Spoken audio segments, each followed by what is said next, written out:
Yeah. What is up? It's What up, though?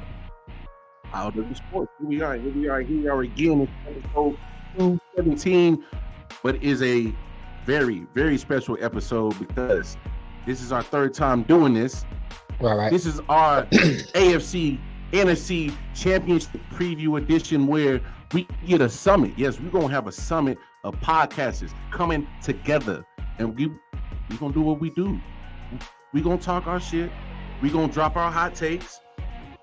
And it's all going to be geared towards AFC NFC Championship preview. And of course, hey, we're going to talk football. That's what we're here to do. And without further ado, y'all know who's in the championship games, right? Y'all know who's in there. It's the San Francisco 49ers. Let's take a look at some of their highlights in the playoffs.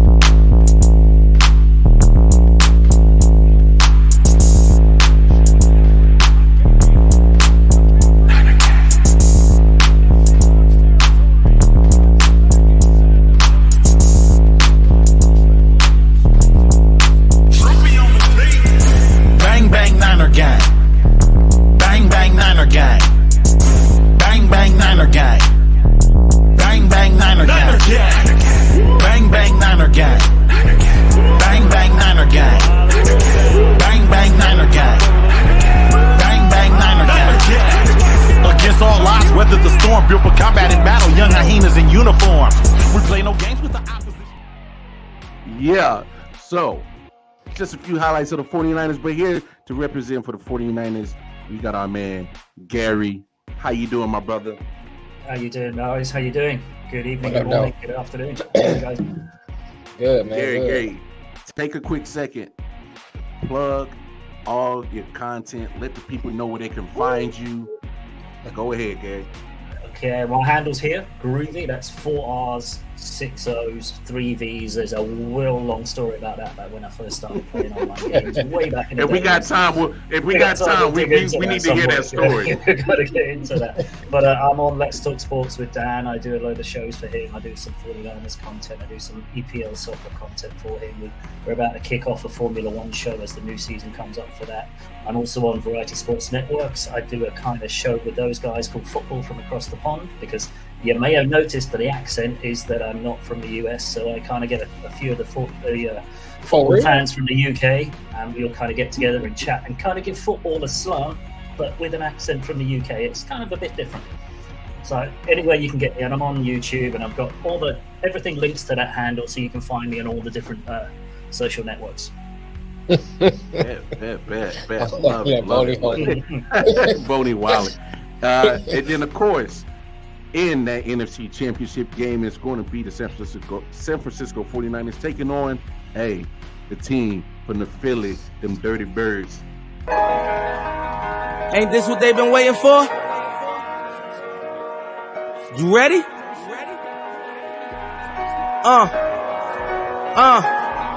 I used to pray for times like this, to rhyme like this, so I had to grind like that, to shine like this. In a matter of time I spent on some locked up in the back of the paddy wagon, cuffs locked on wrist. See my dreams unfold, nightmares come true. It was time to marry the game, and I said, yeah, I do. If you want it, you gotta see it with a clear eye view. Got shorty, she try and bless me like I said I do, like a sneeze. Please for them trick and squeeze, I'm getting cream. Never let them get in between of what we started. Look, but I'm lying hearted, they love me. And then, of course, representing them Philadelphia Eagles, we got my man, Cool. What's up with you, bruh? What up, man? What up? Now I gotta have a little beef with you about the intro video, sir. Because I don't see no beef Already started. 11 in there. You can't do a video and not throw number 11 in there. Swole Batman gotta be in there, bro. That's all I'm saying. I love the video, I love the music, but you got to put the Swole Batman in there, baby. You got to. I got you. Next time we do it. Look. So this what it needs. This what needs to happen. Cool. Next time. So next year You got to talk to Eagles and you got to say, hey, make sure y'all in the championship game again because I need to be back on RW Sports and Wildcard Mar is going to make a better intro music for my boys. That's all I'm going to say. If you take care of that and they do that, I'm going to do that. I got you. That seems fair. That seems fair. Hey, like I say, the music was amazing. I love the highlights. But you just got to have 11. Got to have AJ Brown in there.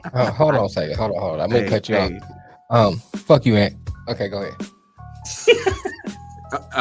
You had to sneak. Oh, you had to sneak that in there. Yeah, you know, Ant gonna talk about why Mel in here. You know what I'm saying? He started already. Can't come on and say what up. First of all, shit was barely 9. Shit's like 5-6 minutes old. First of all, Anthony is a Washington football team fan. I mean, Washington Commanders. I mean, Washington. Whatever name y'all call yourselves, he's a fan of Washington. So therefore, there's a lot that he can really talk about, right? Don't you think so? There's not a lot that he can really talk about. I mean, anyway. They've got a new mascot, right? He can't say he was in the best division of football this year. He can say that. Well, that's the only thing that they could. Okay, well, he can say. You're right. All right. But once you get past that, the worst team of the best division. And then go start Dan Snyder's porno flip. Yo, please don't. Hold on. Oh, my bad. No, go ahead. No. Dan Snyder don't need to do anything in that kind of realm at all. He's just needs to sell up and get out, that man. Yes, exactly. And then, of course, in that AFC Championship game, you got them gals in Cincinnati Bengals. The Ohio players. All right. Yeah, dig this back. Funk upon a time, back in the day, when all the Funketeers came out to play. Temperatures rising, got my body heat up, my afro sagging, but I don't give a fuck. Yeah. Woke up in the middle when it met, where it's cold out here and we hustle all year. Y'all motherfuckers better know where it's how we on. Yeah. This that Ohio shit, smoking till I'm high, getting money till I die. Getting hair from my Ohio bitch, she got that.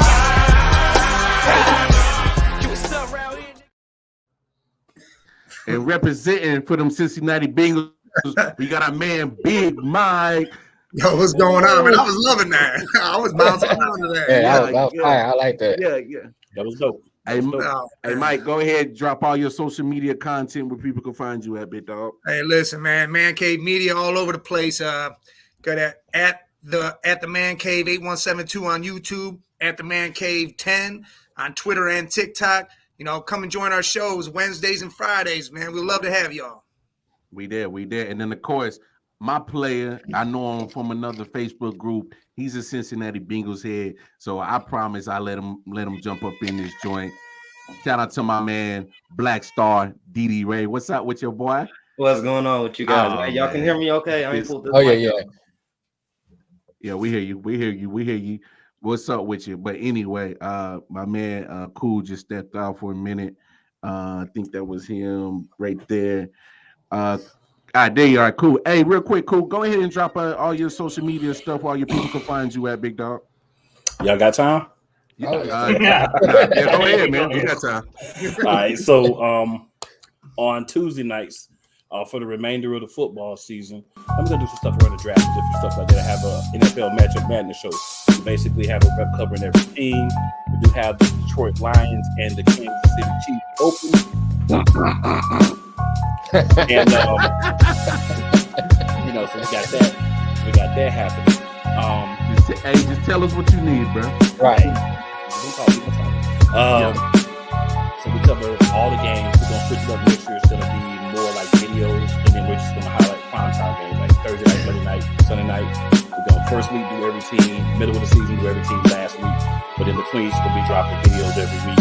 That way it's a little bit easier on the people, and then you still can get that, that information out there. Then if you want to throw those videos on your own joints as well, feel free to. But that's that Wednesday nights year round. Eagles Elite Podcast, youtube.com/@Eagles Elite Podcast. We're only on YouTube because we want the people that want to come to us, come find us. It's not hard, but just come find us. All Eagles all the time. We do discuss some of the other teams. We get the playoffs, matchups, stuff like that. But Eagle centric, baby. That's what it's all about. Heard that. Gonna be doing a for my network, Sports Empire Network. Shout out them as well. We're gonna be doing a wrestling show at 8 p.m. on Tuesday nights, and we're gonna start after the Royal Rumble. We're still working on the specifics, but we're gonna be doing a wrestling show where we just talk AEW, WWE, Ring of Honor, New Japan, Impact, whatever's out there. Nothing Thursday. Friday nights, Play Call Sports Talk Show. It's the same channel as the NFL Matchup Madness. That's playcallsportstalk.com/live. That's 7:30 p.m.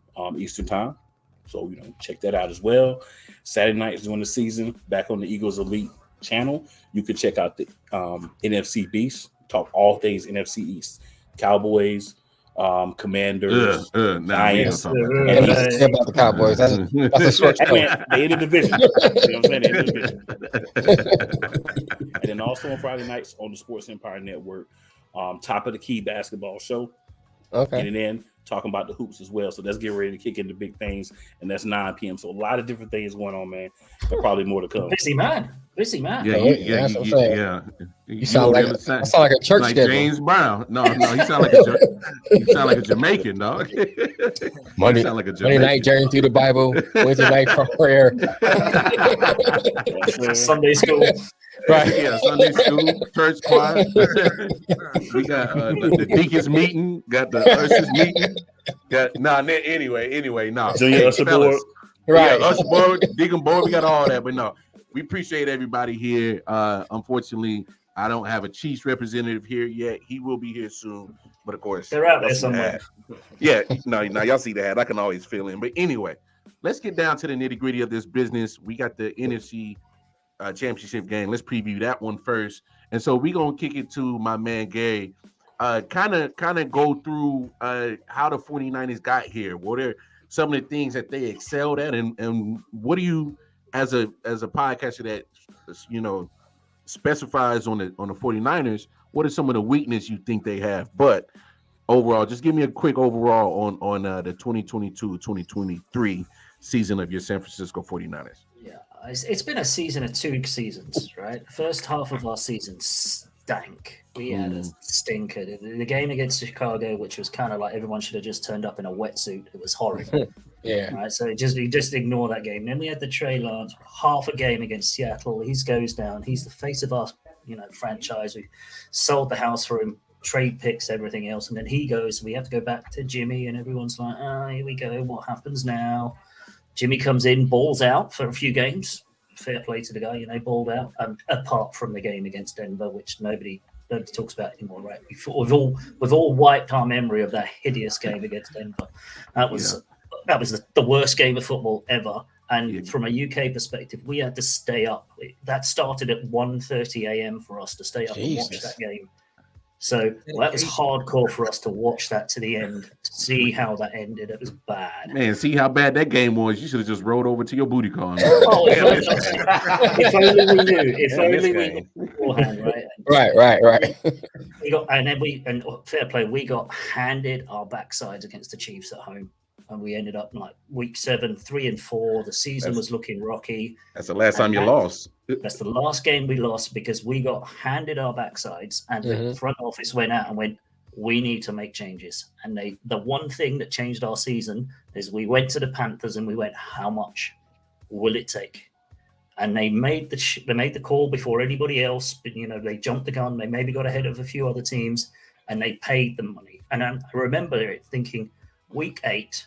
Going into the Rams, and we were like, is that too much for Christian McCaffrey? Did we overspend? Has it been? And then since then, he has just been the jack of all trade, pocket knife, Swiss Army knife, whatever you want to call him. The man has just ignited the season. We've not lost. We've not looked back. Even then, now we're on our 3rd string quarterback, who's the rookie, who's the last pick in the draft. And we all know the story. And it's starting to become a little bit like, okay, you can stop banging the drum about Mr. Irrelevant being relevant and yada, yada. I mean, it's not going to happen. The NFL media is not going to give that up. But he stepped into a great scheme that Kyle Shanahan's put together with so many offensive weapons around him. that he's looked comfortable. And yes, he's had 4 years at college and he's a lot more experienced than Trey Lance and all of those sorts of things. But he's stepped into the perfect situation for just, for a rookie to walk into in this scenario. Yeah. Perfect scenario. Situation. Yeah. I mean, the defense has obviously been, flying high. First, number one defense, apart from that one game against the Chiefs. And I think the Chiefs was a real wake-up call across the board for the organization. The defense stepped up, the offense stepped up, and we've just kind of balled out since then. I do think our secondary is still a weakness. Our DB, everyone's targeting Diamador Lenore since Mooney Ward's come in, but I think Mooney's been a little bit off in towards the tail end of the season. So I think our front four really need to step up against that beastly offensive line that the Eagles have. That O-line is a beast for the Eagles, so that's going to be where the battle is. But I think we're still slightly weaker in the secondary. I think our linebackers and our front four line up against anybody.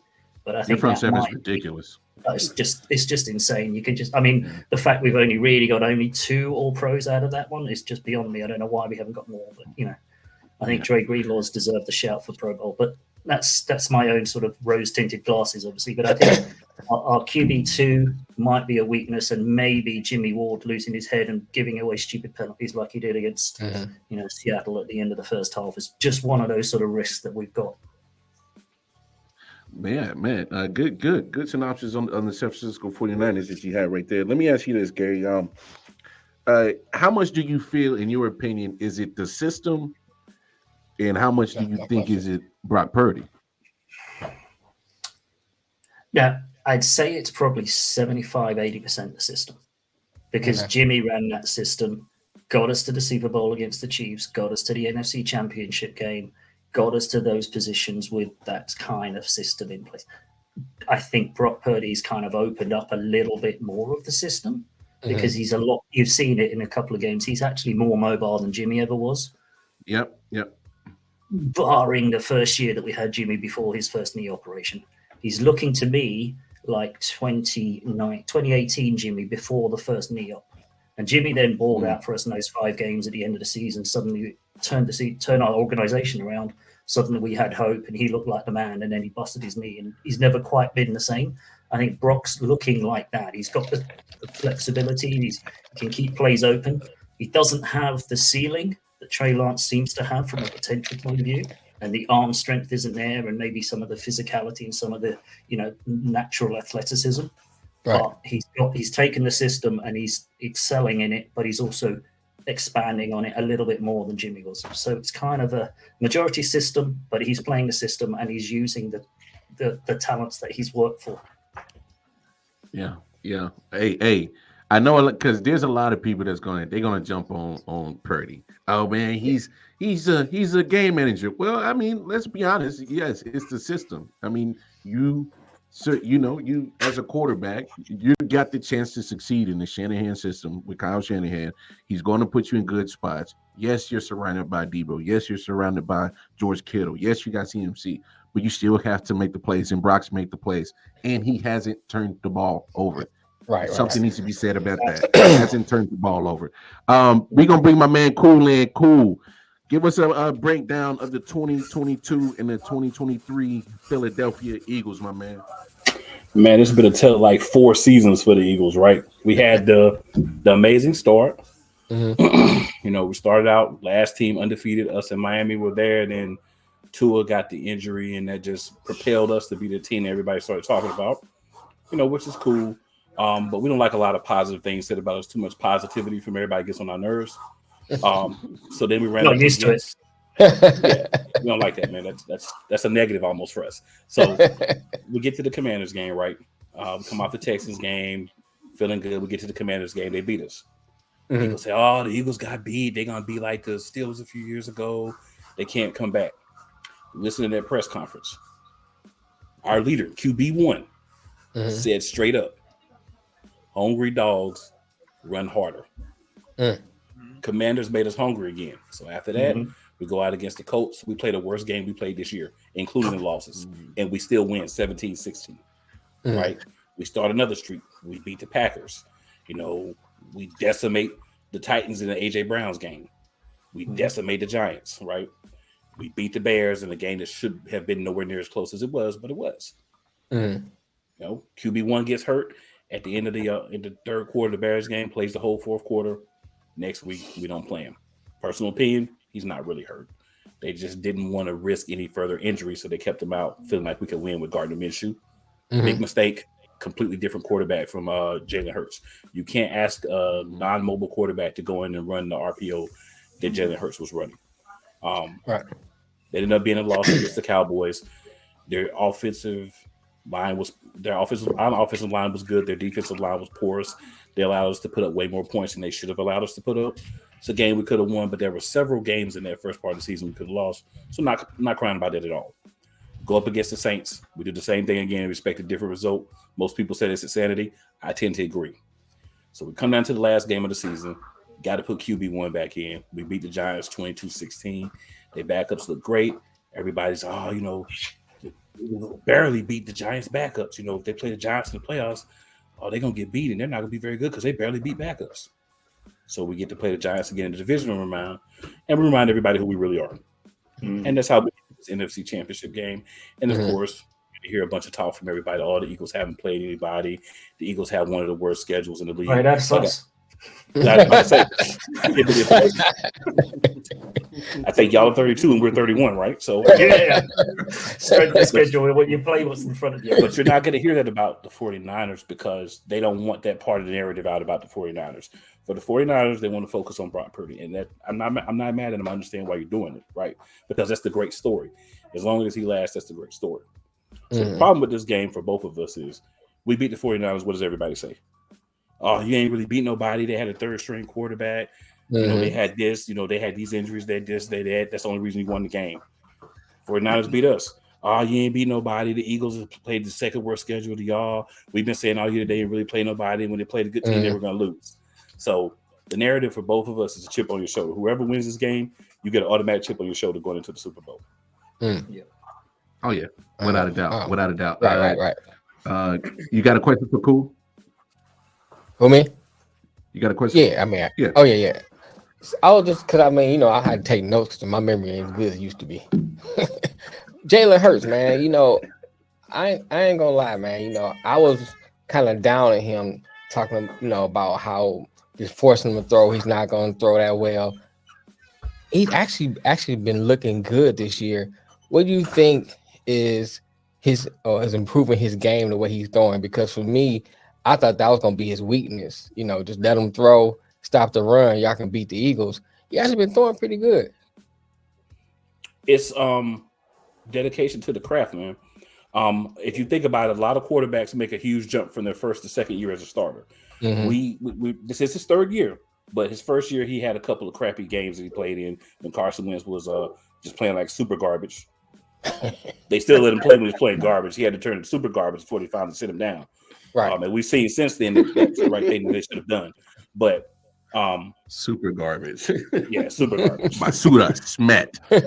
Super garbage. We can even go this far, bro. When you have trash and you have that juice that's been sitting in the bottom when it rains, up in there, and all gets in there. He's that juice at the bottom, that trash juice. That's what he is. All the time in the world, that trash juice. That collective just straight. Yeah, that nasty. You got to dump the trash can and spray it to get out. That's what he is. But other than that, man, for Hurts, man, he went out. He's been mentored by Peyton, so he's got Peyton that he could talk to help him with things. He really got some quarterback coaches, worked out, stayed in the film room, dedicated himself. He worked out with the receivers in the offseason. He got his best friend playing wide receiver for him. That was a huge trade for you boys. Yeah. That was huge. Dude, I see this trade on draft night, and I got to tell you, I saw it. I was like, oh. I'm not even gonna lie. I was that excited, bro, because I knew you put him on this team already. What we already had coming back, it was gonna be a good year for us. Right. But he did improve more than I thought. So I'm not gonna sit here and say, "Oh, I knew Jalen Hurts was gonna be an MVP candidate this year." I'm not gonna lie to y'all. I knew he would be better, but the amount better that he got definitely impresses me. And I'm like, what is he gonna do from year 3 to year 4, or his second year as a starter to his third year as a starter? Because there's still room for growth. and he's much better. He doesn't turn the ball over much. You think he had, I think, 6 turnovers, interceptions, excuse me. And I think like 2 of those weren't even on him. Really 3, because Quez had 2 that wasn't really on Jalen Hurts. You got to fight for the ball. And then A.J. Brown had the one over the shoulder that he should have caught, but the guy took from him. So you think about half the interceptions he has aren't really on him, but we're going to count all 6 because I'm not one of them people to say, oh, it's only counts on the quarterback if it's his fault. I don't know, cool. You got to take them all. You got to take them all because cool. They saved you too. Wide receiver saved you when you throw something that just really should be. So you take the other ones. No, because I could blame some interceptions on Tyreek Hill that are on Patrick Mahomes' stat sheet. I mean, I'm just saying. I take them all, bro. I take them all because, like I say, I take the rough with the smooth, right? Yeah. What do you think? The boys batted down and saved them from having. So I'll take the couple that they let happen, as long as you save them from the other ones. We good. Hey, cool. What do you think about AP's comment? He said you think Jalen Hurts is worth 4 years, $265 million. I hope we don't have to pay that man $265 million for 4 years. But at the end of the day, Michael Parsons asked the question: is it Jalen Hurts or is it the team? So we put another quarterback in there. We found out quickly it was Jalen Hurts. Yep. So hopefully, I think we found that out.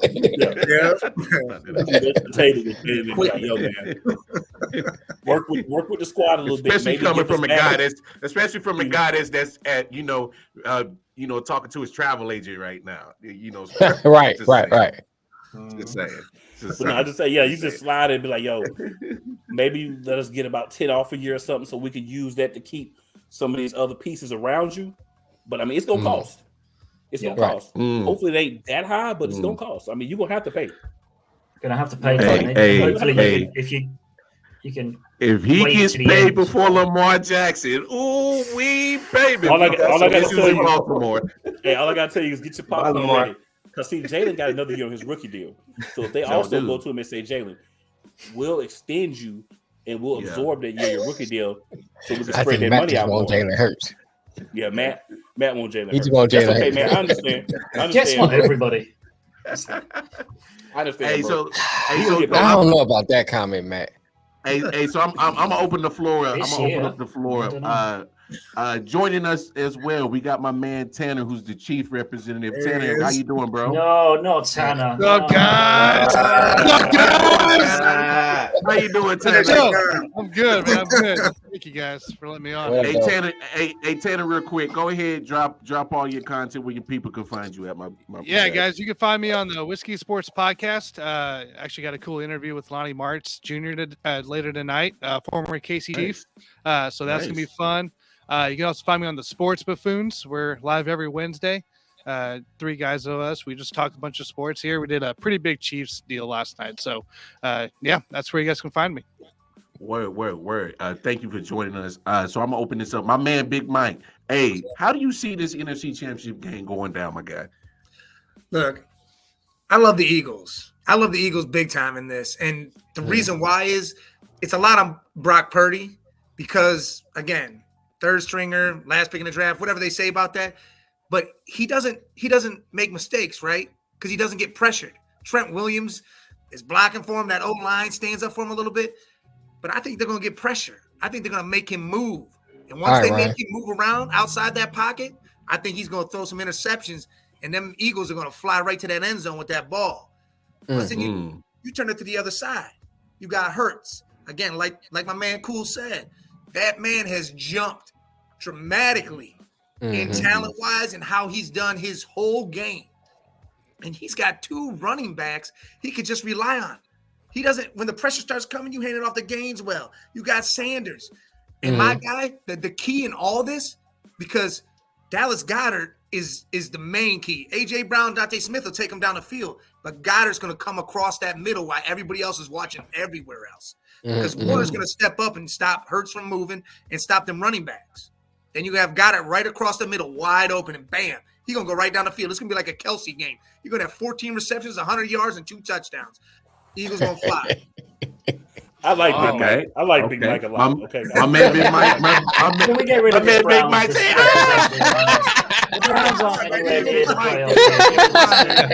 Hey, my man Black Star DD Ray, man. Hey, give us your take on this NFC Championship game.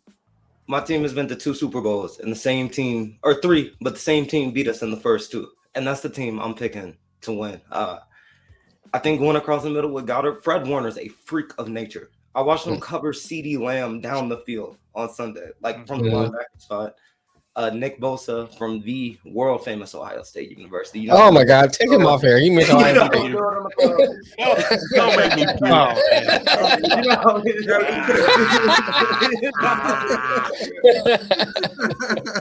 Yo, I just want to say real quick. Go ahead. Matthew, I think you are a closet Eagles fan, bro. And you know what? Come on, hop on the bandwagon, bro. We getting ready to try to make some things happen. Go on, hop on the bandwagon. And Man Down Sports, appreciate you too, bro. Matthew, I get it. You really a closet. Yeah, what's up, Mel? Man. I won't tell nobody. Mel in here. Yeah, hey, Mel from Men Down Sports. Good people. If y'all ever get a chance to connect with him, dope guy, dope guy. Matter of fact, hey Tanner, I got some backup for you. All right. Now, you know, I normally don't do this, but I got the ultimate backup for you. All right. Joining us, my man from the Spoken. Lance Twitwell. What's up, bro? Lance. What's up, man? What's good? It's a pleasure to be here with you fellas. Hey. Nice to meet everybody here. I don't know if I met everybody cordially, but you know what? This is the face you guys brought on. This is the price you pay. Look at that. That is a good look. Hell yeah, hey, that's a strong beard. Hey, I just want to say, you know, not trying to be biased, but this is Lance's second appearance at the IOW Sports Championship Weekend Edition. And, well, I mean, when you speak about the team that he roots for, I mean, it's, what's it, five? I'm not bragging, but anyway. 5 straight. 5. Anyway, hey, my man Lance, appreciate you hopping on. I just want to shout that out there. This is our 4th NFC Championship. So, you know, it's 2 for me, and I'll take it. My whole life was misery. It's just like you shut. Hey, Lance, go ahead, drop the handles where the people can find you at, my guy. Yeah, man, you guys can find me. My personal handle on Twitter is @LanceTheSpoken. You can find my Twitter page for my actual weekly show on Twitter as well, @TheSpokenPod. You can find us on YouTube. You can find us on Facebook @TheSpoken Podcast. It's really easy to do, man. We what we love to do at The Spoken is we talk. I mean, obviously it's Chiefs heavy there, Chiefs centric, but the cool thing about it is we like to keep ourselves very versatile. It's like a lot of NBA, MMA, generally NFL, MLB a little bit. We have basically a platform for opportunity, man. It's equal opportunity for everybody. But yeah, I mean, it make no mistake about it. The only reason Lamar and I have even known each other is because of Chiefs football. So it's a fun thing I've been doing for 12 years now. It's been working on year 13. It's been an absolute blast, man. I absolutely love it. And again, thank you guys for having me on. No problem, man. No problem. Nah, no doubt. So Lance, your take on this NFC Championship game between the Eagles and the 49ers. Yeah, so I told Lamar, and obviously Lamar follows the stuff I do on The Spoke, and I said from the beginning of the year, the 49ers to me are easily it was the easy pick in the NFC, not just because the NFC is a light conference in comparison to the AFC, but because of the fact the 49ers are the most complete team in football. And they're so complete that it does not even matter which quarterback they play. Now, Brock Purdy, to his credit, has played pretty well. But the point about it is that it's the Shanahan system. It doesn't fail. You can make Jimmy Garoppolo into a Super Bowl contending quarterback. That's how good that system is. And so Brock Purdy, it shouldn't shock anybody he's playing as well as he had. But even Kyle Shanahan knew that he had to go and get himself a big swing at quarterback. That's why they traded 3 first-round picks to go get Trey Lance. That was a heavy swing. And they knew that they needed to up their quarterback play if they wanted to beat Patrick Mahomes in the Super Bowl. So I was big on this team from the jump. I thought they had the most complete team, like I said. The Eagles are a team that shocked me. I did have them winning the NFC East. I did. I thought they were the best team in the division. I was right about that. But I didn't have them 14-3, and I didn't have Jalen Hurts taking this big of a step yet. I've always liked him. I thought he had insane talent in college. I hated the way things ended in Alabama. But I always believed in this kid, and I thought if he got in the right system, things could really work out for him in the NFL, because we've seen the transition of NFL teams trying to make players fit their schemes to now fitting the scheme around the player. And I think that was going to help guys like Jalen Hurts, and it has. He's popped. He's been an MVP candidate all year, and he deserves all the credit he's gotten. The problem, though, is I think the 49ers match up really well with the Eagles in this game. Biggest reason why is because we all know the Eagles are a team that predicate their offense on the run game, the play action, and that is something the 49ers are fantastic at stopping. If I'm not mistaken, I think they're either first or second in the league in stopping the run. And since the Chiefs beat the living hell out of them about 11, 12 weeks ago, the 49ers have not only lost, they've been dominating their opposition, giving up about 16 points per game. They've beaten, I think, 8 different opponents by double digits, and it just looks easy for this team. And I'm not trying to disrespect the Eagles because they deserve to be in this dance. This is a legitimate team. They are not a fraud by any measure. Like the Vikings, we've seen fraudulent teams in the playoffs. They are not one of them. But excuse me, hold on. You mentioned the Vikings. Fuck her cousin. Vikings okay, are go ahead. I'll say that right now. You make games look like big games. I'm just saying. But So yeah, man, I think that this is going to come down to the turnover battle, and we've seen the Eagles in big games against tough defenses turn the ball over a lot. Ironically, against the Commanders, we saw that. We saw that against the Cowboys. I think that's what's going to happen again. This might be a close one, but I very confidently will pick the 49ers in this matchup. I just want to say, Go ahead. Yeah. I just want to say, there was a lot of turnovers in the second games against the Cowboys with our backup quarterback. He's not playing this week, so we're not worried about that. I don't think that the 49ers are the most complete team. Their secondary cannot hold a straw to my secondary. My linebacker group can't hold a straw to theirs either. So there is a dump off there. But I will say this, man. I appreciate you, Big Mike, for picking us, and I appreciate everybody else for not picking us. Because I don't know if I made it clear when I came on, but no one likes us, and we don't care. We love it. So please, if you start picking against us, if you start picking for us, that's when I get nervous. I just wonder if from a Chiefs perspective, you're aiming for 49ers to make it to the big one because of that beatdown that you gave us 12 weeks ago. Do you feel like you've got our number? Is that why you're aiming that way? Is that for me? Yeah. Yeah. Any of the Chiefs guys? I mean. So the question is, do I feel confident because of the beatdown we gave you guys? Yeah. Hell yeah. Are you kidding me? Look, nobody beating the 49ers like that unless it's the Chiefs. And they made Tanner, jump in here. Yeah. This is, I mean, think about what happened too. 2019, Tampa Bay, we go in, we crush Tampa Bay. Then Tampa Bay comes back out with our third, fourth string free agents and offensive line that's all mixed up in the Super Bowl and get beat. I don't think it'll be the same thing this time around with the 49ers. I think the 49ers, we win that game in the Super Bowl. Despite, I mean, you had Jimmy G, right? You had first Christian McCaffrey right there, first game or second game or whatever. Jimmy G was quarterback. This is a different 49ers offense. It'll be a lot closer, but I think the Chiefs still prevail, even if 49ers and Chiefs go out of the Super Bowl. It's ain't like Tampa Bay. Hold on. I mean, y'all talking about what? You're all shooting you to get there, right? Like both of y'all are already there. Neither one of you even there. You already coming to the Super Bowl over us. You guys got smoked by Cincy. All right, yes, we have the Bengals. I'm just saying, if the Chiefs go to the Super Bowl, Mahomes got a high ankle sprain. Come on now. He's out jogging. What do you want from him? Hey, New Year. Was it Burrowhead Stadium? Am I hearing you? Burrowhead Stadium. Yeah. And all you want. Hey, Tanner, real quick, give me just a quick take on this NFC Championship game, and then we'll head over to the AFC Championship game. Yeah, so I looked at this last night here, looking at the past, through the season here. Since Purdy came in to that offense, there has been one close game. One score game, I believe, in like the last 8 games versus Philly. Granted, they've been hurt, kind of banged up, but Philly played in a lot of close, quite a few close games for what their record should be. They know how to grind it out. Purdy's shown also in the playoffs that he knows how to come back when down. He knows how to take that offense to that next level. I like the 49ers. I'm rooting for the Kelsey Bowl.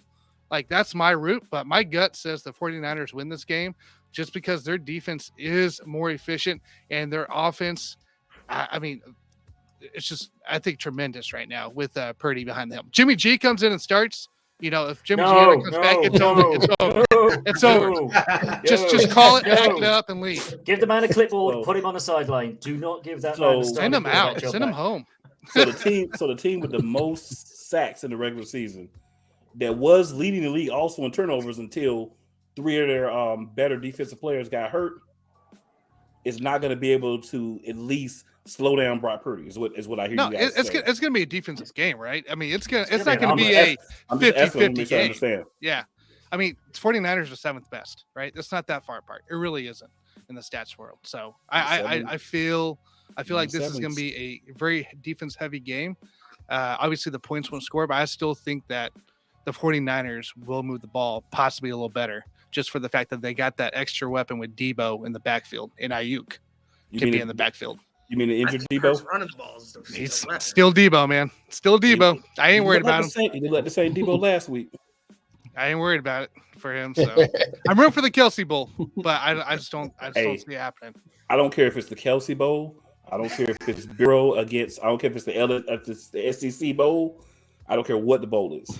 I'm just looking for one team to get there, and whoever wants to come with us, let's go. I love it. Hey, Detroit Mel, go ahead. Who you picking, big homie? I don't know, man. I like the Eagles. No, they have that blue collar tough team. They grind it out. They can win. I think they can win. A tough close game. I think they can win a blowout. I mean, a blowout game because I like the way Hurts been playing, man. Hurts been really impressed me because I've been dogging Hurts for the beginning of this season, and he's been really impressing me the way he's been doing his leadership, how he's been stepping up and doing things. Then on the other hand, I'm looking at the 49ers, and I'm like, defense, pretty good defense. I think Debo, even though he's hurt, I think he's like my man said, Debo, man, he's the X factor because you can use him in so many different ways. He can just be a receiver, he can be a running back. You just use them in so many different ways. So I think when it comes down to it, for some reason, I'm leaning towards the Eagles, man. I'm just leaning towards the Eagles, man. I don't know why. I just lean towards the Eagles because I think if you put these two teams side by side, I think they're kind of even in most ways, except for a quarterback. And I think that I'll get that extra Hurts. You're taking all my shit. I mean, don't get me wrong. I like what Purdy's been doing. You know what I'm saying? I don't want to take nothing away from what he's been doing. But this is, as you go further in the playoffs, the games get tighter and tighter and harder. And, if you're looking at that and you putting them two teams together, I got to lean more towards Hurts because of the experience and, I think he's a better quarterback. So that's why I'm picking the Eagles. I think you're right. I mean, even without my rose-tinted glasses and my 49ers hat on, it's when you weigh it up and you put them side by side, they match up so well. But that difference, that quarterback difference, and the quarterback is the most important. Yes. That's where and that's why that's my advantage as well. It's like. Hey, for real. And that's why me and Mel, we've been so great at what we do on our shows because sometimes when we disagree, it creates good content. But when we agree, it's like it's magic because he took everything that I was going to say. Because look, at the end of the day, this is a quarterback league. It's about the quarterback. It has to. At the end of the day, if your quarterback cannot make plays, despite deficiencies of your teams, and to add to the greatness of your teams, right? You don't win championships, right? Period. Right. I like Jalen Hurts over Brock Purdy. I know disrespect to Brock Purdy, right? Oh yeah, but Jalen Hurts, for me, Jalen Hurts has a certain type of leadership, and dare I say, on the unfortunate anniversary of one of my favorite athletes of all time, Jalen Hurts has a damn Mamba mentality. I'm a little concerned, man. You're like 4-4 here. I'm concerned. Cool. Facts, dog. Bro, I'm with you, man. Look, I'm a Lions fan, bro. So this year they've been getting a lot of hype, and that's been scaring me. You know what I'm saying, for what's gonna happen next year. So I'm like, everybody's gonna be good next year. I'm like, I don't know, man. Too many people saying that. So I kind of feel that.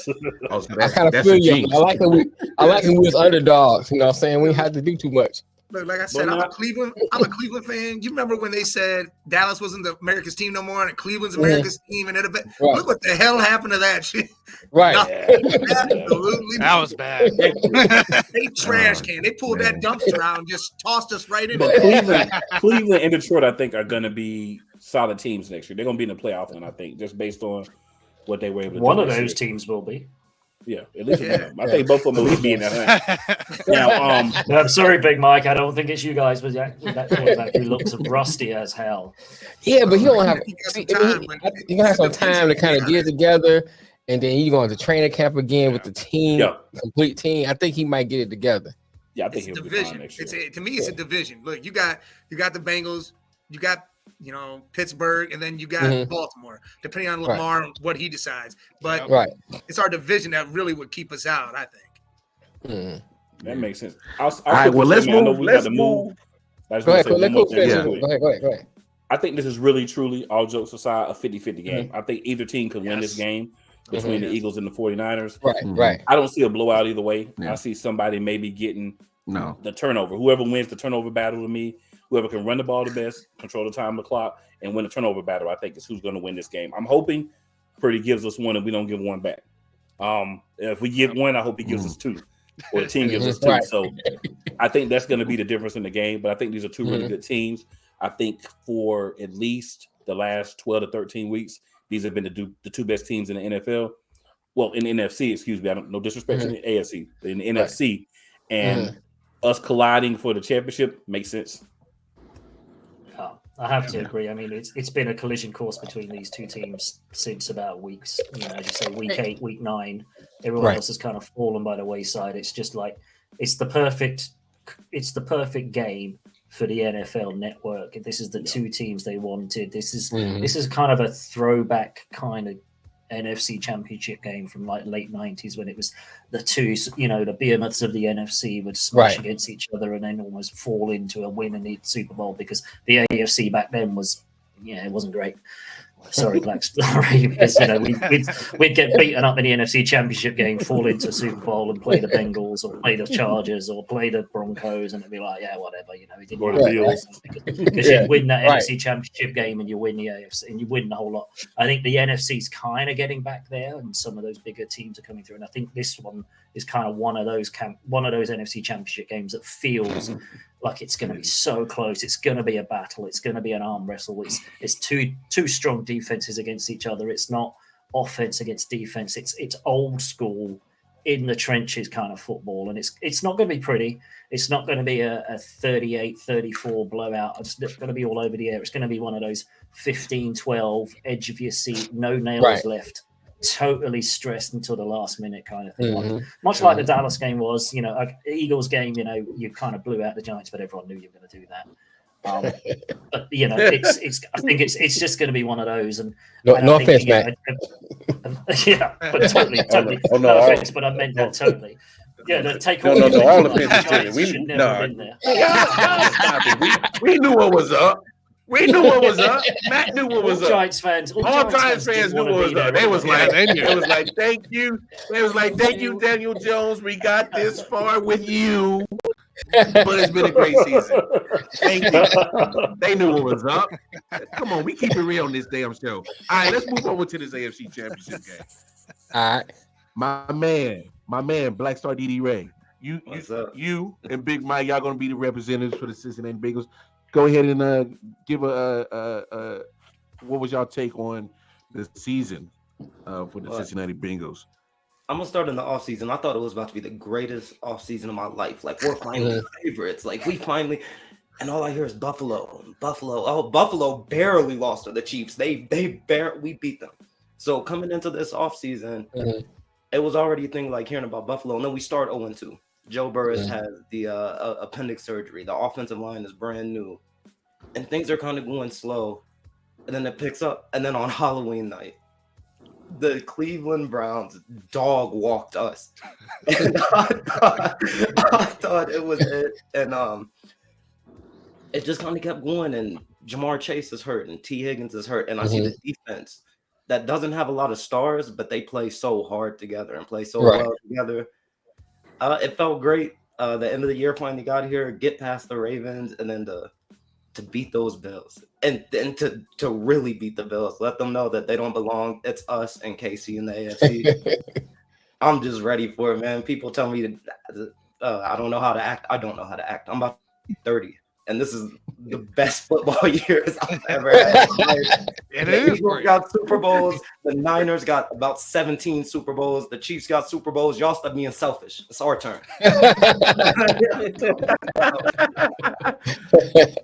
Big Mike, how you feel about the Cincinnati? Yeah. Hey, how's the feel in Ohio right now in the atmosphere with the Cincinnati Bengals in Ohio? How's the atmosphere right now? Listen, like I said, I moved from Cleveland down here back in last March. So now when all this is coming around, it's crazy. It's literally electric around here.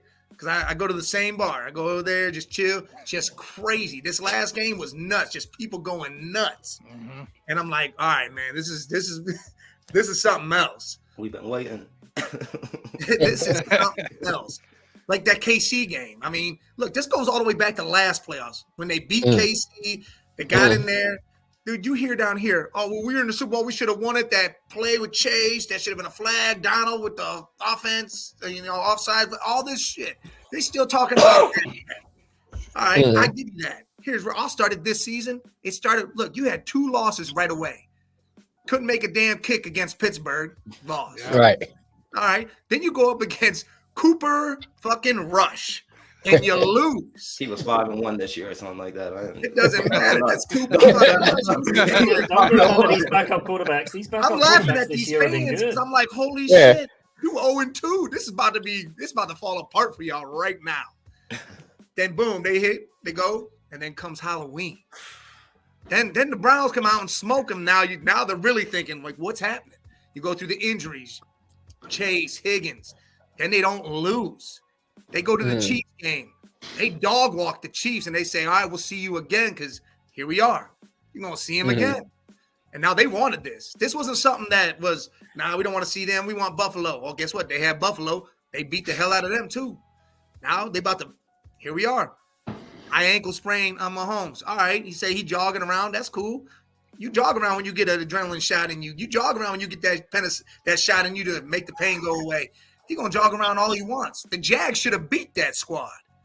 If that defensive coordinator would have been smart enough to say, I'm going to pressure from the right side, make him roll to the right, have to throw off that right foot and cross body throw, he's going to hurt even more because he was already limping around, and he's going to throw interceptions because he's not going to have enough on that arm. Oh, no, he didn't do none of that shit. Just let Mahomes throw 14 times to Kelsey and let Kelsey dog walk him down the field all damn time. All right, so now the Bengals get him. Bengals got some offensive line problems. 2 of them are questionable to come back. That'll strengthen it up. That means Burrow, the only thing that man does wrong, the only complaint I got against him is he doesn't know how to throw the ball away. He'll run either side, ready to make a play and not throw it away. He'll take the sack. He runs? Yeah. And he'll run over there. You don't run down the field. Hey, he is one slippery son of a gun. He is. Oh yeah, he is. Chris Jones. That's Chris Jones. It's like he's oiled up. Doubled every time. Oiled up. You just sliding right off him. And then, like my man over here said, look, that defense is cohesive. They're not superstars. You got Hubbard, you got Hendrickson, you got Bates, who's going to get paid, and that man better get paid because he took them to the Super Bowl last year, and he's done magical things this year for them. They either pay him or shit. The Browns better go pay him, or somebody's going to give him that damn money. He deserves all that money. You got Eli Apple trying to bring his career back. All right, he's doing his thing. Their other star corner goes down, but that defense is lit shit up. It's did its job. Hey, can we be real about Eli Apple? He's still you about to make me say I'm gonna say toasted real quick. So I mean, I know Eli is confident in himself. He chirp a lot, but you more times than not, Eli, you get burnt. You look real toasty sometimes. Real quick. But see, he needs that help. Yeah. He needs Bates across behind him so he knows. I got the big hitter. He got the butter behind him. That way he can't. All right, I might be toast, but the butter coming. But I really believe Cincinnati got this game. Okay, I like that, Big Mike. Confident in the Bengals. Is it all that Ohio love that y'all got over there? Black Star DD Ray. Obviously, I know who you're going for. But answer this for me real quick. Stop, Matt. Stop. All that. What with the NFL? You know, obviously they had to sell tickets to the supposedly AFC Championship game in Atlanta, and obviously Joe Mixon and all them. On a level 1 to 10, what was the level of disrespect that was right there? Shit, 100. Yeah, 100. Go up even more. But it's like Joe that was said, off the scale disrespectful. People have flights to Atlanta. People have flights booked. People got lives, and they're gonna do this to them. Like that, it's the league's fault that we have to come in and clean that up. So now people are. How many bettors bet on that? Said, oh man, the NFL. Look, the NFL. It literally says National Football League Entertainment. It's like, again, like wrestling. So they pre-do some shit. They tried to do that here, and a lot of people took that money, put it right on Bills, Chiefs, and look what happened. Now they lost. Sitting at home like, better get the refunds. And I want to say what Joe say, better get the refunds. On Mahomes' ankle, it makes me more scared than ever. Because coming into the season, I said that Patrick Mahomes without Tyreek was going to have the best year of his career. And I thought he did watching. I thought Mahomes leveled up mentally and all those things this year. So him, like, I need people to stop doubting Patrick Mahomes. I don't want that beast angry. I need people to just chill out on Patrick. Let him tell him to please stop. Don't anger the bear. Don't anger the angry bear. Please don't wake him up. Please don't. Let him sleep. All right, so let's flip this over to the Chiefs side. My man Tanner, man, give us a breakdown of the 2022-2023 Kansas City Chiefs season. What a year. By the way, did you guys know there's this guy named Justin Watson, a fifth string, walking in, like not even supposed to make the team, that was a big impact for this team? Mm-hmm. That's what Mahomes does, right? So the big deal, Tyreek gone, whatever. It was a lot of, hype up about Tyreek being one of the 1-2 punch with Mahomes here. But we've seen it before, with Mahomes, so that he can, basically escalate the skill of his receiving core. DeMarcus Robinson, right? Another guy that he made look good enough to get at least a couple roster spots this year. So Chiefs going in, honestly, they did nothing out of character this year, really. Taking down teams. I mean, we lost some close games, which I kind of expected. The Bills, the Bengals. I really wanted that Bengals win. It was on my birthday, but we did not get that. So that was really a bum. Burn the tape on the Colts game. Burn the tape. I'm not even talking about that Colts game because that was a win until the ref got mad about something. So it's not even around. I'm not even worried about the Colts game. Outside of that, whatever that game was that happened, this Mahomes out here throwing over 5,000 yards, killing it in touchdowns.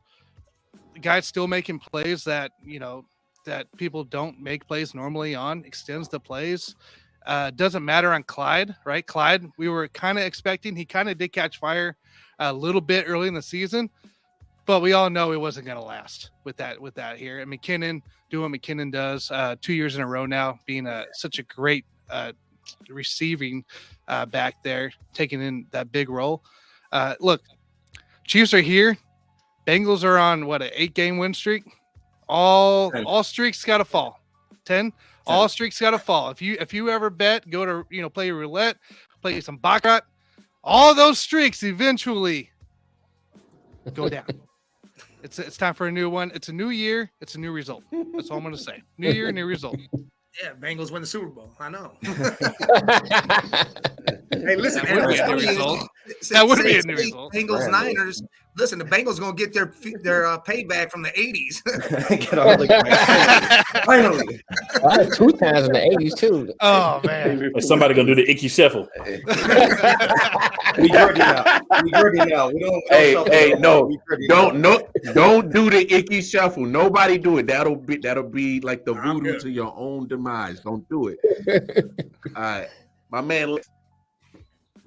Now, obviously, I rock with you. I watch a lot of your content, and you were one of the first people to tell us about the new year, right? New year, new number 10. You was one of the first people to tell us about Isaiah Pacheco. Tell us about the impact that this young man has had. Another 7th rounder, just so you didn't know, about the impact that he has had on his offense that was already as good. Yeah, so Isaiah Pacheco was a guy that we saw in training camp very early on. There was a guy that we saw in the draft, was the fastest running back in this class, but just didn't really have a lot of football prowess to his game just yet.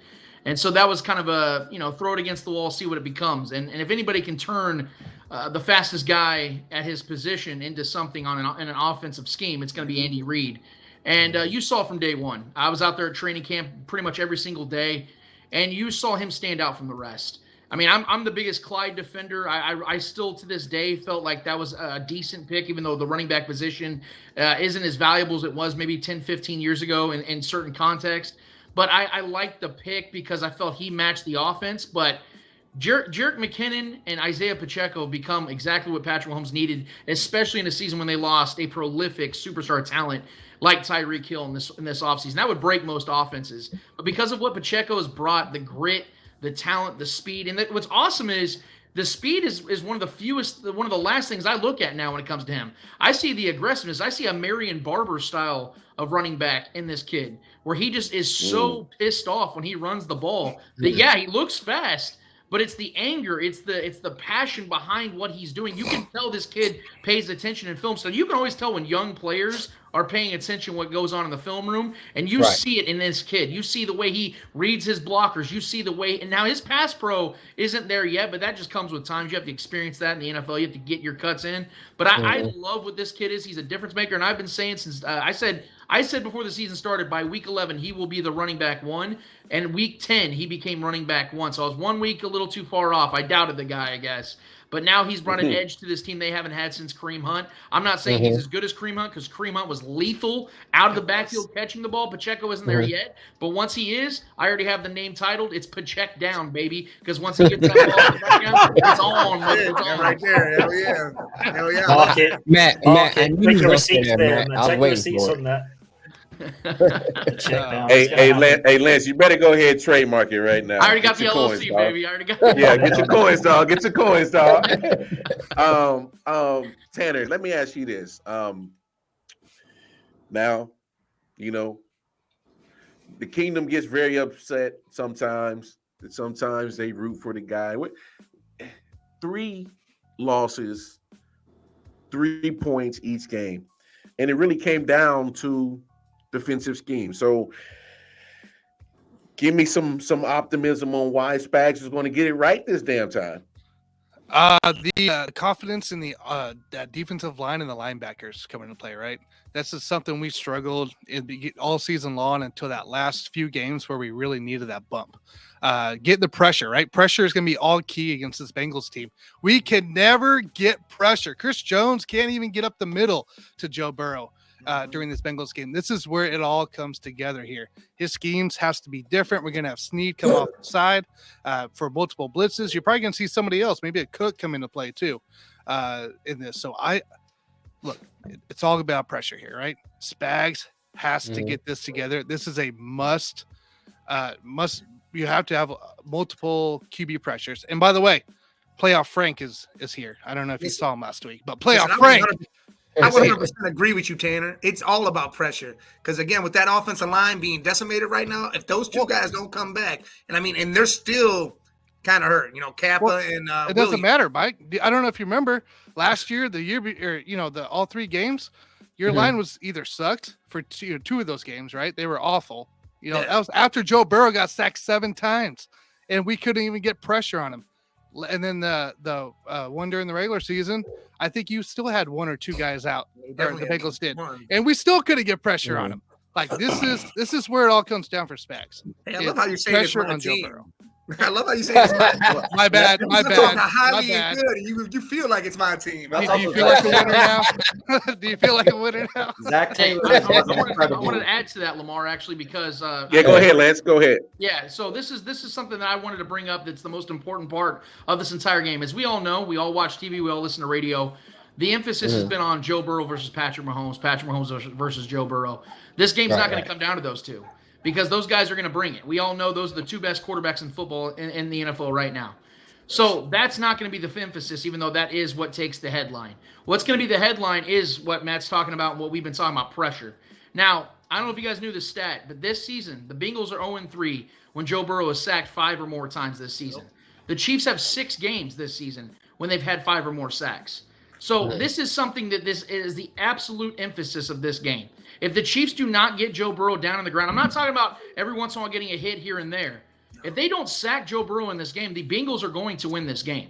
Now, the difference between last season and this season when it comes to the AFC, because as Matt was alluding to, you had the Titans sack him, Joe Burrow 9 times. But why did they win that game? Because Ryan Tannehill became Ronald's turnover because he threw 3 interceptions in that game. I think the first throw of the game was a freaking turnover. So that game was just weird in itself. Any other quarterback was playing for the Titans win that game. But to the credit of the Bengals, they fought. They got through it, and they got a game-winning field goal. And then they went to the AFC Championship and beat the juggernaut Chiefs, which no one expected, especially when they were down 21-3 at that point. The difference is if you look at this defense now for the Chiefs and the defense last year, the Chiefs were 29th in sacks last season with only 31.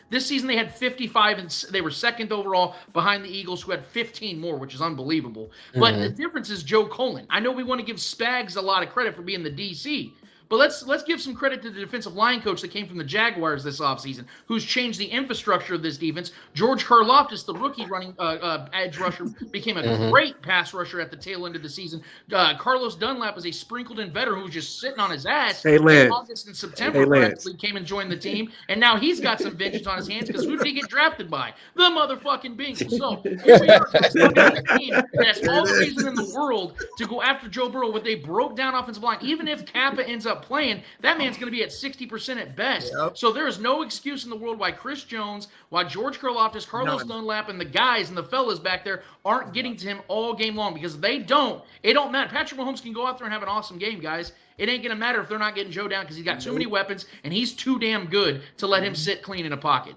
And I think with both sides, it's pressure. I love the points about pressure, but not blitzing, because both of these quarterbacks are so cerebral before the snap. Correct. If you're sending that linebacker, if that safety's coming down, Burrow, Mahomes, they both trust their guys. All their receivers they're going to trust in the man-to-man, one-on-one matchup, especially Travis Kelce. Yeah. So I definitely agree. Chris Jones should have got Defensive Player of the Year votes this year. His year was ridiculous. Hassan Reddick should have as well, while we're talking about Defensive Player of the Year.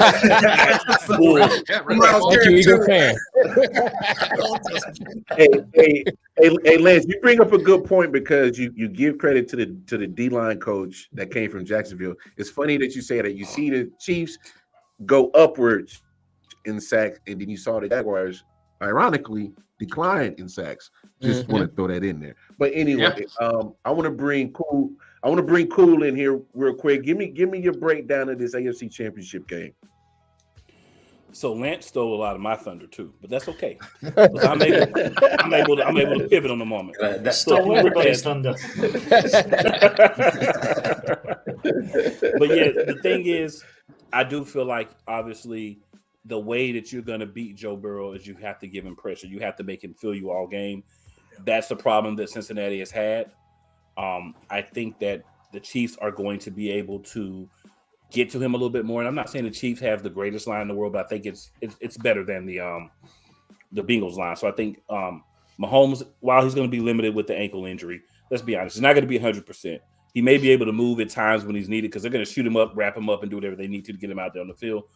But I think that his ability to have a little bit better of a pocket, for him to be a little bit more confident in his line, giving him time, I think that's going to be the difference in a close game. A lot of people are saying blowout one way or the other.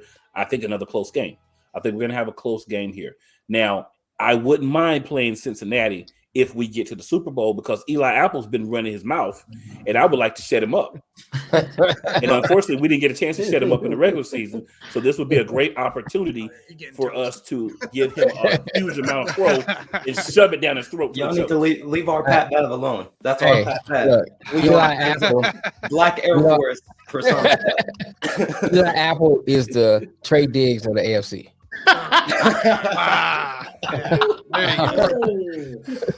Wow. Woo! I ain't heard that one yet. I think they Apple more like the Nnamdi Asomugha when he was with the Eagles. Just a slice of it. Yes. Right after he left the Raiders, he went over there. No. He did the Gordon Haywood. He finessed the Eagles, got a nice little check, and he was like, "Yeah, I'm gonna slide on out." Gary, Gary. You got Gary, slide on in here. Slide in here and give us your take on the AFC Championship game. Yeah. From an outside perspective, you kind of weigh it up, and you think the Bengals defense kind of is a little bit stronger than the Chiefs defense. Chiefs have kind of been, they just as Lance said, they handed us our backside. They've been beat down on people, but I just feel that their defense is weak, and I think they can be got at if Burrow can stay up. I mean, it's an all. There's lots of ifs and buts on this one. I think you're right. It's in the trenches. If Burrow can not get put down on the grass too much, then the Chiefs really have to worry, because he can cut you open and he can carve that secondary up. I think you're a little weak there. I think if they can get their run game going, if they can get Mixon going, then I think the Chiefs are in for a really long day. And that's. I'm glad I'm glad somebody finally brought up Mixon. Come on. Everyone's just kind of skated over him, and I think the Bengals need to everybody else. I mean, Lance already took like 2/3 of the points. I want to at least. Yeah, I mean, I'm scrambling around trying to find something to talk about. He got 100 yards against Bills, so that's crazy. And Samaje Perine started to come back last year. It wasn't even Joe Mixon. It was Samaje on that 43-yard catch and run that started everything. So, I mean, there are a lot of things that the Bengals have to do well to get this game and get over the hump here. And it's weird because the Chiefs, you don't think the Chiefs, there's not so much that the Chiefs have to do, because the Chiefs are the Chiefs, and they got Mahomes and they got Kelsey and they've got that connection. The Chiefs can almost, if the Bengals don't turn up and the Bengals don't do everything right, the Chiefs will roll them. I think, and it's that sort of difference that the Chiefs can probably do it without having to extend themselves too far.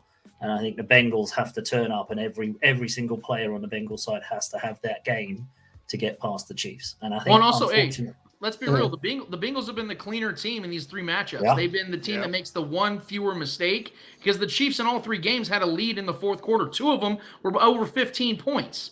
So it was mistakes the Chiefs did. I mean, Patrick Mahomes had his single worst second half of his career in the AFC Championship last year. That is why the Chiefs lost that game. And if we look at that first half, the final play of that drive, they wanted to take matters in their own hands and throw that little arrow screen to Tyreek Hill that ran the clock out when Jerick McKinnon literally walked into the end zone. He had the ball. The Chiefs, that's a wrap. That game's a wrap, man. So the Chiefs made too many mistakes in these last three games. Travis Kelce putting the ball on the ground in this game in the middle of the season this year. Chiefs are driving in that game with the lead with, I think, 5.5 minutes to go in the game. The Chiefs are going to win that game. They go down that field. So the Bengals have just been a smarter team. I mean, the defensive coordinator, Lou Anamiro, or how you say his last name. Yeah, Mr. Soprano, however you say his name. That man made second-half adjustments out the ass, dude. And I know Peyton Manning tried to downplay that on the Manning cast, but it's a real thing with the Bengals, because they've been an incredible lockdown defense in the second half. And it was funny is the Bengals are a defense that don't get to the quarterback. They're 29th in the league in sacks. They don't get pressure on the quarterback. They have the recipe for disaster with Patrick Mahomes, and it's that drop 8 defense. Hopefully, the fourth time's a charm, and the Chiefs understand how to beat that defense finally, because it's beatable. It's just all about not making the mistakes, man, and that's what the Chiefs got to do in this game. Not forcing it. Yeah. All it takes is one moment, one great moment. Right. You know where I was going with this. Just to confirm, are the Bengals playing in white with just the orange helmets in the snow again? Or is that kind of... Cheating again. You're playing in camouflage again, huh? Joe Burrow could see him. Just as long as the Chiefs stay away from the all red. Stay away from the all red. Please don't put them all red on. Right. Please don't. That shit is a curse to the damn Chiefs every time they put the all red on. Please don't wear it. Not just that. And it's ugly too. Oh my gosh. Don't ever do that, bro. That's terrible. Tanner, let me ask you this. I'm worried a little bit about Joe Mixon. Because you saw Travis Etienne actually had a solid game last week. And quite honestly, I think if the Jaguars probably would have implemented him just a little bit more, it probably wouldn't. I'm not saying they would have won the game, but probably been a closer result. How confident are you on this rush defense going into this game? For rushing yards against per game, we're 8th best right there. I'm not overly concerned about this. We have the ability to stop them. Our linebackers and Chenal coming in also at times to keep it fresh here. Like those guys attack. I'm not worried about Joe Mixon. I think I'll be more worried about Joe Mixon on the receiving aspect. But as far as from a running aspect, I'm not overly concerned on this here. Because I know we're going to be really forced on, Joe Burrow, probably Jamar Chase and T. Higgins combo. But I just feel like our linebacking core can contain that Joe Mixon. I don't think they're going to get that big break that they've gotten in the past games for this here. And I mean, ETN got the reception for the big break. He also ran it pretty well at times through the jungle there. But I really do feel our linebacking core steps up this game here and takes care of Joe Mixon. Yeah, honestly, Lamar, I'm more worried about Hayden Hurst than I am Joe Mixon because you saw what that man was doing to that Bills secondary, especially on third down, and that's something the Chiefs have struggled with on defense is third and longs. For some damn reason, they just love to get charitable on third and longs, man. And Hayden Hurst is that kind of guy that can break open a game and just be that frustrating menace that may not have a huge amount of catches and a huge amount of yards, but he just makes like 3 plays in a game. You're like, damn it, man. Those are the deciding factors. That's the guy that I'm worried about. And no offense to Joe Mixon. The dude's a baller.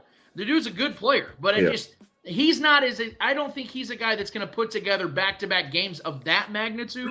I think it's going to come down to matchups, and the Bills just had no answer for the run game whatsoever. And to Matt's point, the Chiefs' defense, one thing they can definitely hang their head on is getting pressure on the quarterback and stopping the run more times than not. So it's going to come down to those 3rd and 10s, 3rd and 11s. Joe Burrow maybe get an extra second in the pocket, and Hayden Hurst is wide open on a drag route, whatever it might be. That's the stuff I'm worried about.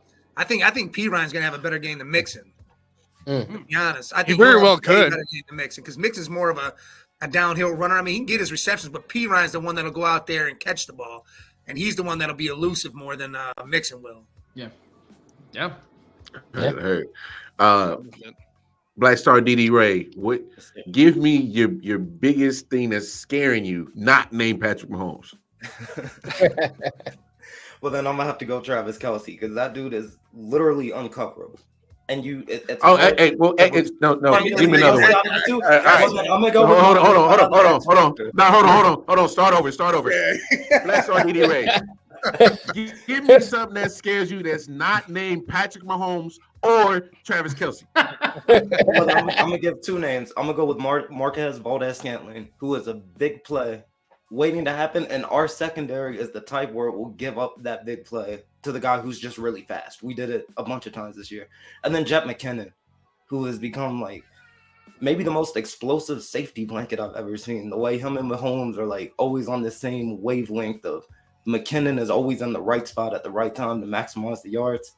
So I think those two on offense and on defense, obviously Chris Jones and that linebacking core that's been so good against the run. And just gotta hope that Butker can miss another one for us because he likes that. Harrison Butker has been good to us. He's been good to us. He's been really good to us. So. Butker's going. Never mind. Anyway, Detroit Mel, jump in here real quick, man. What do you think? How this AFC Championship is going to game? Give me your X factors. So let me say this before I get into that. When I was sitting here thinking about the Chiefs and you kind of like look at the two teams. You look at the Chiefs going like Hank Strom and how they were like talked about then.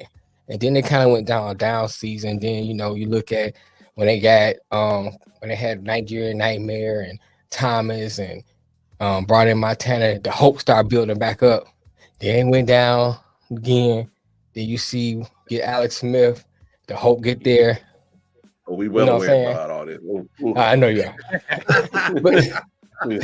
but then Mahomes come in, and it's like something magical about that Chiefs team.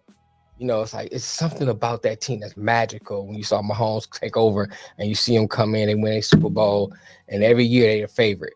Then you look at Cincinnati, almost the same way. Cincinnati was like always, no, they're gonna lose. It's Cincinnati. And then the Boomer Esiason years, you know, the two losses, and I think it was 81 and 88, you know, to the 49ers. And then they was just like nobody, you know what I'm saying? No name, nobody talked about it. Then you get all the way to now, we see Joe Burrow, you know, his first year hurt, didn't really play.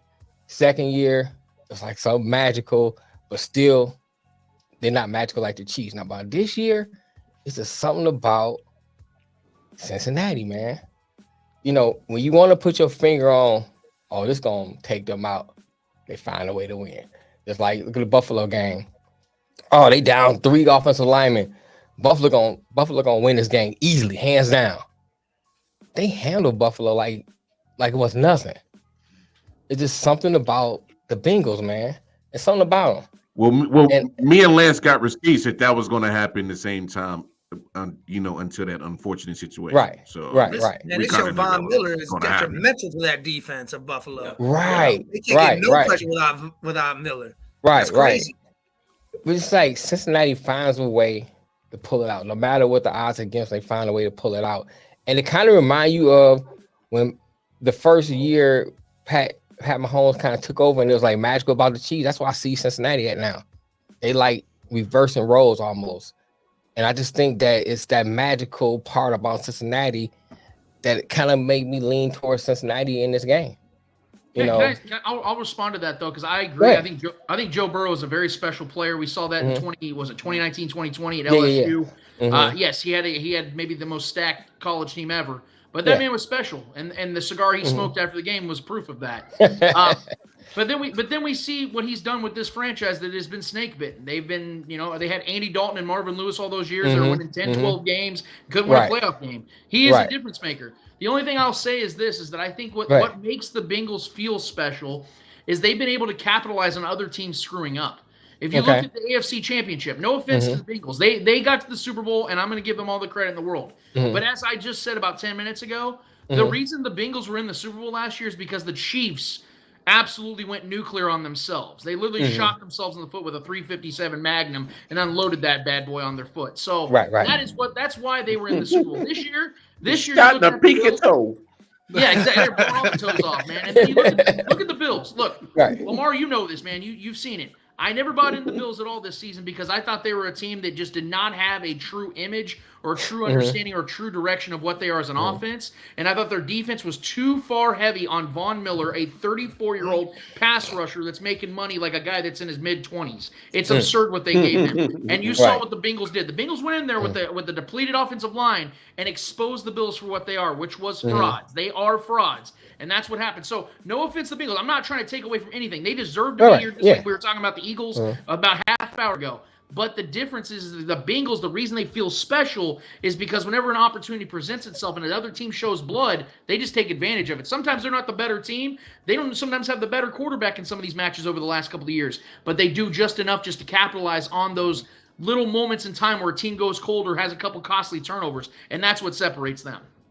Yeah, and I give you that. But that's if you look at, you already got the fact that we don't know how Pat's going to play on the ankle. You don't know. You know, and that could be that difference maker where they take advantage of that. That's why I kind of still lean towards Cincy in this game. It's so, and then one thing I know about the Chiefs, they play well, but throughout the game they open the door some kind of way. You know, it's just they happen to be such a good team they can overcome those things. And now you playing against a team whose MO is taking advantage of that. So that's why, you know what I'm saying? That's why I'm kind of like, I think Cincy might take this one. And the injury is a legitimate concern. What I'll say real quick, and I'll hand it off because I know I'm taking all the time here. But here's the thing about that particular injury is that we saw just 3.5-4 years ago him suffer the same exact injury. In fact, it was worse. It was a higher grade of a high ankle sprain. The very next week and the week following, the next 2 games that followed, Patrick Mahomes was averaging 409 yards, had 7 touchdowns, 0 interceptions with a 131 quarterback rating. And he was on an absolute tear with one leg. And guess what? That was without Tyreek Hill and Eric Fisher as left tackle. So now he's doing this without Eric Fisher. He has a left tackle, might not be a great one at this point, but he actually has an offensive line that is shirt up, and he has weapons that no. Lance, tell us how you feel about Orlando Brown. Oh, hey, and don't tell anybody, but McCole Hardman's practicing, so I'm just going to throw that. Yeah, he is. It's healthy.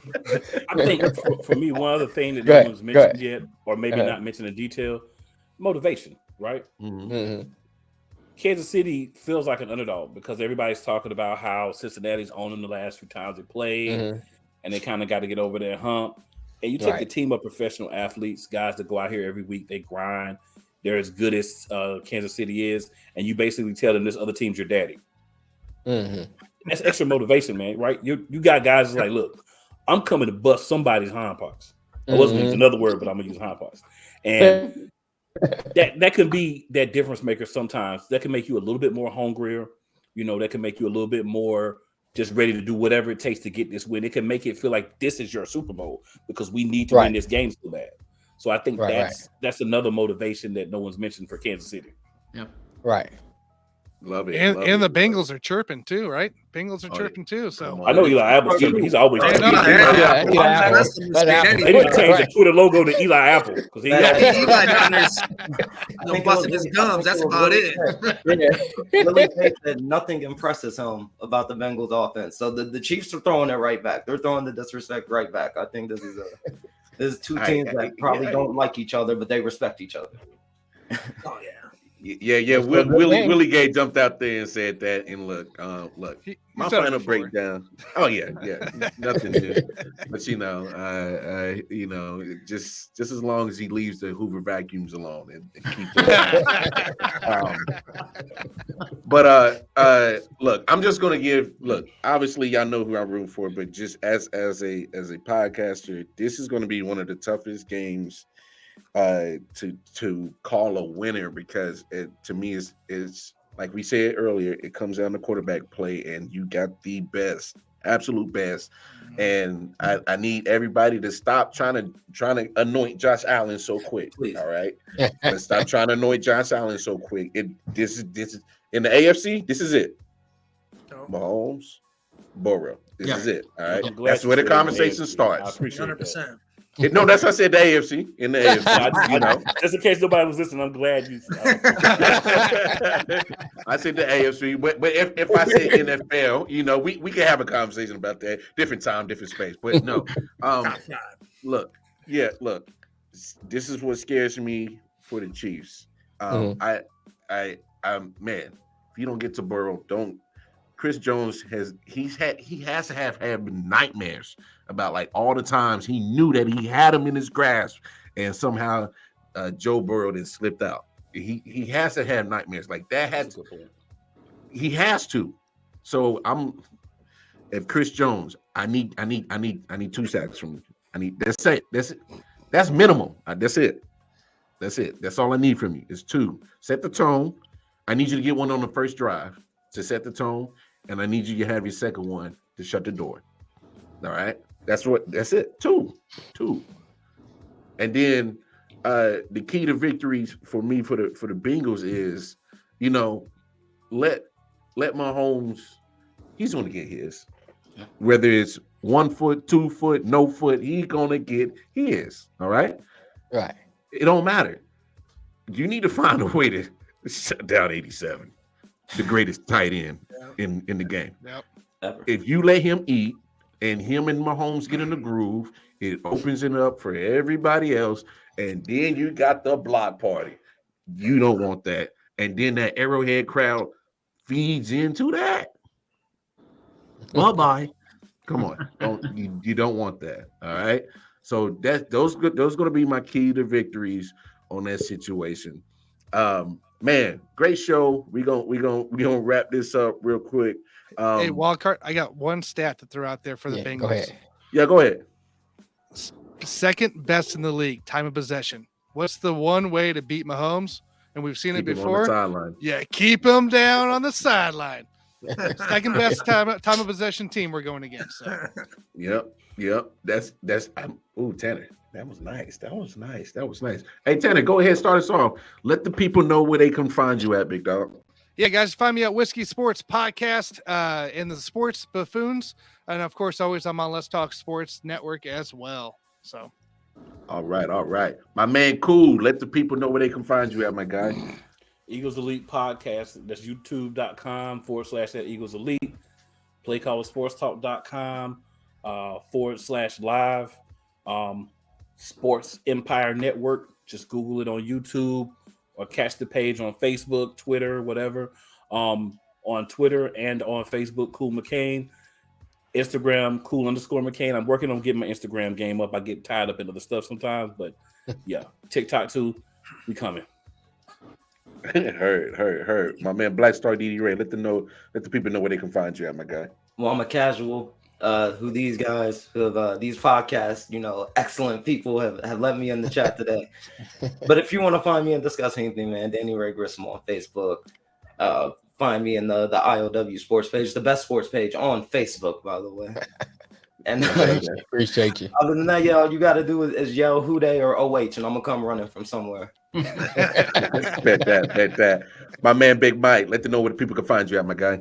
Hey, listen, at the Man Cave 8172 on YouTube, at the Man Cave 10 on Twitter and TikTok, the Man Cave Podcast on Facebook. But I mean, we're everywhere. Bet that. And my man Lance, let the people know where they can find you at, my guy. Yeah, hit us up on YouTube at The Spoken Podcast. Same on Twitter at The Spoken Pod. I'm at Lance The Spoken. You can find us on our live stream every single Saturday at 11 a.m. Central Time. We talk all sports all the time, but you better believe that at this time of year, you know what we're talking about. This is exactly what we've been talking about here at the IOW Network, man. I appreciate you guys having me on, man. This is an absolute blast. Whenever you guys need me, man, if I get a chance to hear a Browns fan like my guy Big Mike talk down to the Bengals when he had the third best quarterback in his own division, I'm here for it, baby. I'll talk it all. Any team, basketball or football, I got it all. Nah, man. Look, I love putting shows like this, and I want to thank all you gentlemen for joining us, because every year I this is what I intend to do, is just have just a form of podcasters and people that just love to talk football and get representatives from each team and every now and then pump your chest out, brag on your squad, and then but be realistic about the matchup that you got. And so, man, this was a fantastic show. Yeah. I'm glad all of y'all was able to join us. And hey, me and Detroit Mail, even if y'all can't get both of us or one of us, y'all can always hit us up if y'all need somebody to help y'all with your show. Because like we said, man, we big on network. It's in the name of what we got, IOW Sports Network. So again, appreciate this. And look, hey, right back at you. Thank you, man. Always. For sure. Hey, catch us again Monday, 4 p.m. Eastern Standard Time. We'll go back to our regular time. Me and Detroit Mail, the IOW Sports Network. It's going to be back again on Monday. It's been real, y'all. Peace and love.